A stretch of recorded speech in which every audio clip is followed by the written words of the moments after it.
Bienvenidos y bienvenidas a La Voz de Nuestra Historia. Salimos a las calles capitalinas a preguntarle a la gente qué tanto conoce de la historia de nuestro país. ¿Cuál fue la ruta libertadora que trazó Simón Bolívar y conformó la Gran Colombia? Creo que fue Boyacá, Cundinamarca, Bogotá, más o menos. No, tampoco. Tener libres a los países de Colombia, Venezuela, Ecuador, Perú y Bolivia. Desde aquí se fue hacia Boyacá y en Boyacá fue la batalla de Boyacá donde obtiene la independencia. Y pues le gana al general Pablo Morillo. No, tengo el pero no me acuerdo el nombre. Pues la Gran Colombia, supongo, y ahí estaba Colombia, Ecuador, Perú y Venezuela. Él quería unificar América Latina y formar una potencia, porque es una potencia. Venezuela, Colombia. No, la ruta. Bueno, o sea, fue así, pero por orden no me la sé. Ok. O sea, fue Venezuela, Colombia, Quito, Perú y no me acuerdo cuál iba después de Quito. La ruta libertadora, no sé. Pues él salió de Venezuela y luego pasó a Colombia y quería como abarcar, pues básicamente esos países como vecinos. La ruta libertadora, Colombia, Perú, Ecuador, Bolivia y Colombia, Ecuador, Bolivia y Venezuela. Sí, pues viene las cordilleras de todos los Andes, pero viene más que todo de por allá de Paipa, todo eso, Boyacá, con todas las cordilleras. O sea, es una historia brava, pero magnífica. Sé que es desde Bolivia hasta Venezuela. Ecuador, Perú, creo, no me acuerdo bien completo. Pues Venezuela, Colombia, después... Ecuador y Perú. No Sí, estoy me seguro parece. si es Ecuador y Perú. Venezuela, Ecuador, Colombia, Panamá, Perú, no sé, la verdad. Venezuela, Colombia, Ecuador y si no estoy mal creo que Bolivia y Perú. Colombia, Venezuela, Ecuador y si no estoy mal, Perú. Fueron Venezuela, Colombia, Perú, Chile y Ecuador, imagino. Venezuela, Colombia, Perú, Ecuador y Bolivia. Ecuador, Perú, creo que Bolivia. O sea, liberó 5 países. Y ahora escuchemos la voz de la historia. La ruta libertadora comenzó en Venezuela, en los llanos venezolanos, y la idea de Bolívar, en ese caso, el por qué tomó esa ruta, fue porque en Venezuela, el país o la región, todavía no podemos, la capitanía, podemos llegar a llamarla, de Venezuela, se encontraba pues destruida por años y años de guerra, desde 1810. Se encontraba en un punto muerto la guerra y había que encontrar también una solución definitiva para poder llegar a consolidar ese ideal de la liberación de todos estos territorios del Imperio Español.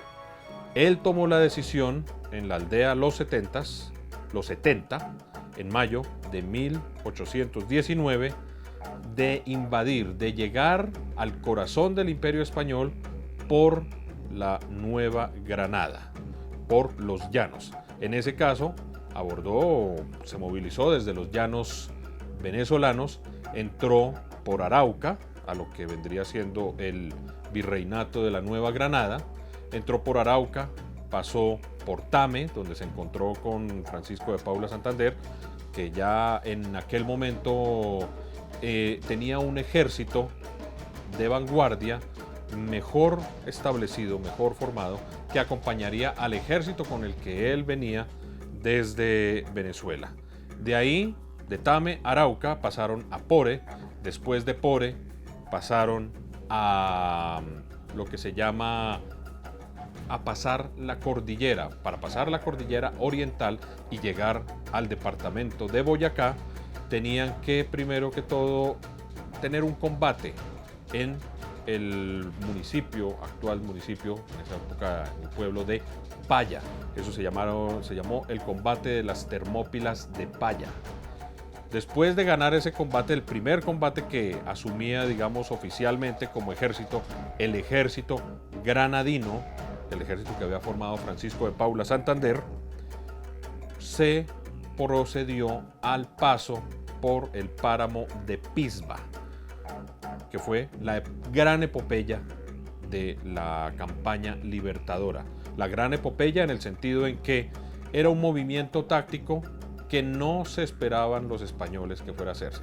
O sea, la campaña libertadora, digamos, fue sorpresiva en cuanto a su ejecución, pero no era una sorpresa que lo hubiera, digamos, como generado a Pablo Morillo, al pacificador. Era posible, era una campaña posible, pero la cuestión ahí fue el tiempo. El tiempo que los españoles estimaban para una campaña de semejante magnitud era más o menos 6 meses.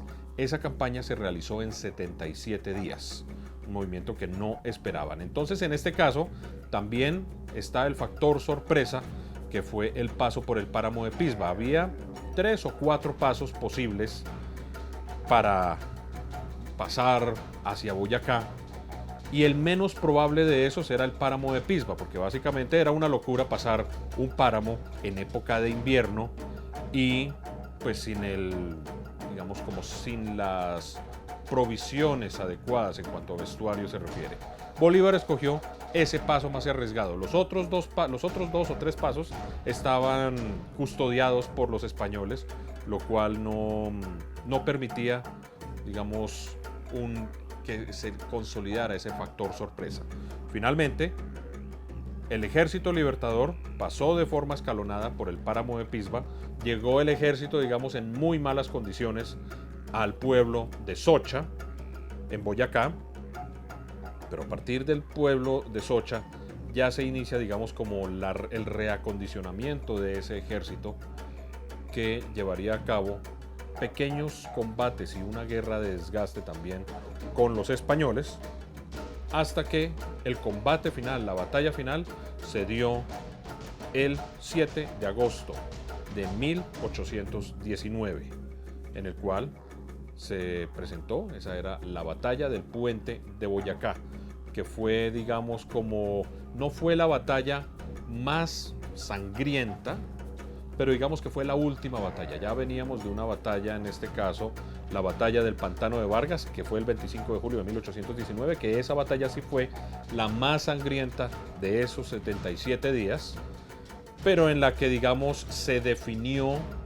lo que vendría a, digamos, que cristalizarse finalmente con la batalla del puente de Boyacá. Ya de ahí en adelante fue, después del puente de Boyacá, Bolívar llegó a Bogotá el 10 de agosto de 1819, no con la totalidad del ejército libertador. De hecho, se dice que Bolívar llegó solo a Bogotá. Digamos que detuvo sus tropas en el Puente del Común, cerca a Chía, y de ahí llegó rápidamente a Bogotá. Mi nombre es Javier Hernández Cruz. He participado en la serie Libertador, como dando el sustento histórico que va a tener, y los invito a todos ustedes a presenciar, a ver esta serie a través de todos los canales regionales.